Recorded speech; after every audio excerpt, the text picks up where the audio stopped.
Assalamualaikum sanak-sanak saudara-saudaranya. Kini kita mencari durian di dalam perak. Durian nenek sama tu yang ada di dalam perak. Jadi Allah 3 musim ambo menolongan menjaga perak ko Allah bahan suah kurang hamanya.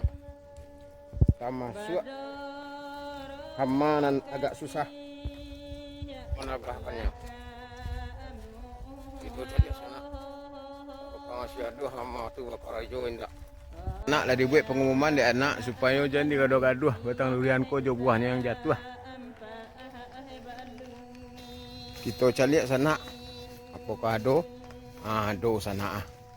Nampak di sana tu di balahnya surang. Kau yang hama tu sana pandainya membalah durian orang surang. Sadonyo durian ko ado do balai batang. Cuman karena cuaca yang kurang mengizinkan, kurang rancak asianya sana. Tapi yang rancak tetap ada juga. Dan alhamdulillah Allah bansuan su atau jua. Oke sana, sekian dulu Biko ambo spill duriannya.